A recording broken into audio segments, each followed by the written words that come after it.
Hey guys, welcome to the Liberal Hive Mind, a channel solely focused on exposing the abundant hypocrisy of the left. Okay, so it's clear Democrats have picked their strategy. They've locked in the direction that they're trying to go post-election. And of course, we're all seeing it. It's on full display. Everybody's talking about it. We're talking cartoonish levels of hysteria. You know, like I like to call it, the Chicken Little strategy. The sky is falling. Here's your words. Here's your words. I was murdered. You were murdered. I gotta tell you, I'm honestly relieved. Because, you know, Democrats really could be a political threat to conservatism if they got their S together, but that doesn't seem to be happening. No, they're devolving in a way. These people have been so coddled by the media, so insulated in their little echo chambers, and it seems like the result is now that they just have a total inability to look at themselves objectively. They clearly can't learn from their mistakes, and so what are they doing? The same old, same old. They think they can just scream their way out of this one. You know, they never had to actually argue the points. Their entire political strategy is built on emotionally manipulating people, pushing their NPC-style slogans, and screaming at the sky whenever they lose. They don't debate, they don't use logic, they don't present facts, they just chant mindlessly, hoping their repetitive screeching will somehow override reality itself. And now that Trump and Elon Musk are actually governing, bringing real transparency and accountability, well, it's obvious they have absolutely no idea what to do. They're freaking out because the gravy train is over, billions of dollars in corrupt money laundering schemes are about to be exposed, and their response is just so pathetic. In fact, it's so bad that even CNN, the mouthpiece of leftist propaganda, is mocking them, literally laughing at what these Democrats are doing. They are making utter fools of themselves. Let me show you guys exactly what's going on. We got some stuff to get into, so let's roll the tape. Alright folks, so I pretty much laid out the context. Now just take a look at this embarrassing display that just happened on CNN. Democrats agree that Musk is a problem, but listen to them today, and they have a piñata in search of a stick. To our Republican colleagues, if you do not see the light, we will bring the fire. Resist! Tell Elon Musk to take his hands off your money. We don't pledge allegiance to the creepy 22-year-olds working for Elon Musk. We will win. We will win. Gretchen. Yes, So, they need, Can we play it again? the Democrats need a real leader, okay? They need a real leader, which currently does not exist in the Democratic Party. It's so freaking over, people. The left is completely losing it. And you know, it's not like it's anything new. Democrats have always engaged in this behavior. It's just that the environment has changed. There used to be a demand for this kind of thing. I guess life was too good back then, before all these socialist policies caused the you-know-what to hit the fan. But nowadays, I mean, people's eyes have been opened, especially after the last election. And so the audience perspective, I think, has changed dramatically. And this performative nonsense, the mindless chanting, these absolute zero-substance arguments, it's on full display now, and nobody is taking it seriously anymore. Instead of crafting logical arguments, instead of countering with facts, what are the Democrats doing? They're literally just out here chanting. Hey, hey! Ho, ho! Elon Musk has got to go! Hey, hey! Ho, ho! Yes! Elon Musk has got to go! Hey, hey, ho, ho, Elon Musk has got to go. What does that even mean? What's the policy position behind that? What's the solution they're proposing? What is the counter argument? Where is the proof that Elon Musk is doing something so bad and so undemocratic, so counter to what was promised during the election, that he's gotta go, hey, hey, ho, ho? Yeah, nothing, absolutely nothing. It's just another mindless NPC chant, another ritualistic screaming session, another cult-like display of rage with zero intellectual depth. I mean, these people, it seems, truly believe that they could just shout into the void and reality will just shift, it will just change to fit their utterly delusional leftist worldview. It's nothing but sloganeering. I mean, we could go through clip after clip. There is no substance to any of this. Take this Maxine Waters clip, for instance. This is not Trump's country. This is our country. We deserve to have decent jobs. We deserve to have the respect. We deserve to be treated in a way that all Americans should be treated. He is a low-down, dirty, no good person along with Trump. that cannot be trusted, and we must not be afraid of them. Literally nothing but empty platitudes. This isn't Trump's country, it's our country. Okay, sure, that's all fine and dandy, but where's the actual argument? Where's the substance? There's nothing there. Not to mention, did she miss the part where Trump won the election? You know, in a way, you could argue that this is Trump's country because the people voted for him. The American people stand behind President Trump's policy and totally reject leftist incompetence. You know, once again, these Democrats are engaging in narrative building with no actual substance. It's just threat to democracy, billionaires bad, fascist takeover of government, but no actual evidence to back that up. No, the source is, trust me, bro. You mean to tell me a man worth over $400 billion is going to decide what happens with my grandma's Social Security check? When we open up the Senate every single morning, we don't pledge allegiance to the billionaires. We don't pledge allegiance to Elon Musk.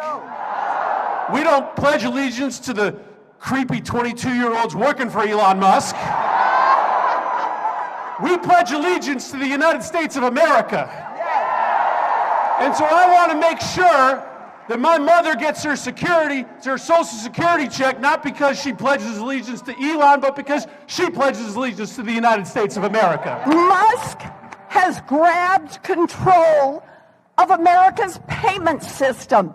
Elon Musk wants the power to turn that on, to turn that off, as Elon Musk decides. Elon Musk wants everyone in America to be at the mercy of Elon Musk. There we have Elizabeth Warren and the rest of these Democrat Karens screaming into their microphones like maniacs, just whining about Elon Musk. Again, no actual argument, just billionaires bad, billionaires bad. Not to mention the literal fake news fear-mongering. Representative Maxwell Frost even went as far as saying, "You mean to tell me an unelected billionaire worth $400 billion is going to decide what happens with my grandma's Social Security check?" What does that mean? Where's that even coming from? It's just insane hysterics. And the source for all of it, again, the justification behind all of their arguments. Billionaires, oh billionaires. He's evil because he's worth X amount of dollars, and therefore he's gonna take your money away, my grandmother's money away. What are they even saying? Not to mention, where was this energy when left-wing billionaires like Mark Zuckerberg and Alex Soros were pouring hundreds of millions of dollars into elections to help the Democrats? You know, definitely don't show this picture to any of your Democrat friends who are currently going on and on and on about billionaire influence in the American system. I mean, the hypocrisy is unreal. They never had a problem with unelected billionaires until one started exposing their corruption. You know, the simple reality is there's just no substance to anything they're saying. It's just acting. It's just hysterics, drama. You know, that's essentially what this party has devolved to. Nothing but activism. In fact, actually, I have a clip that kind of gives us some insight into that. Here we have Representative Jasmine Crockett recording a TikTok-style vlog responding to the Democrat activist base that's essentially been demanding for them to go protest. I know you have been concerned about where are the Democrats.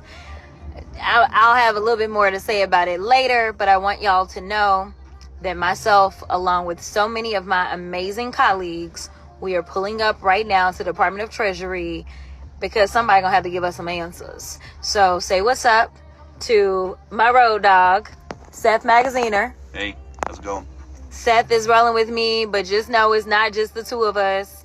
There's a number of us, so just stay posted. We gonna see how they decide they want to act, since they decided they didn't want to let actual employees of Treasury into their place of work. We gonna see how they act with us, because I serve on the oversight committee and I may have to educate them on what it means to have oversight over the federal government. So yes, we about to go in, and then we got some other things we doing. So just stay tuned. Just know we literally are out here in these streets. So yes, catch us outside. You know, she basically said the quiet part out loud. She's addressing Democrat voters and saying, I know that you guys are concerned. Where are the Democrats? And then, of course, you know, that's basically the demand. And they have to answer. They have to just mindlessly do exactly what the Democrat activist base demands. And that demand is always, go protest in front of the building. Go block a street. Go call for violence at the podium. The radical leftist audience just constantly demands the same thing. Actually, funnily enough, the video that I just played, I got from an account called Call to Activism. That is the shtick, right? That is the whole thing. That's all that's left on the left. It's all that remains. But you know, activism for activism's sake, it's getting old. It's really freaking getting old. And honestly, I just think these Democrats are embarrassing themselves. I mean, look what happened here. As Democrats are desperately trying to access the U.S. aid building. You are aware this agency is very busy currently, and they are not able to take a meeting currently.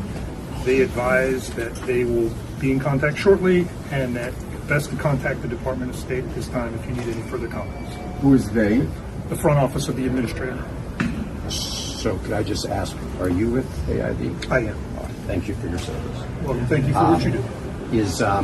Are the Doge people here? Are they in this building now? We are 8 employees currently. That's all I know. I don't know specific who Doge is or any of that. I just know that 8 employees are here. Although, as you are all aware, it's in the press. Everybody's been asked to telework. There are select people here to provide services for the agency. So there's no opportunity to. No, unfortunately, I don't control that. I'm just here to pass along the information.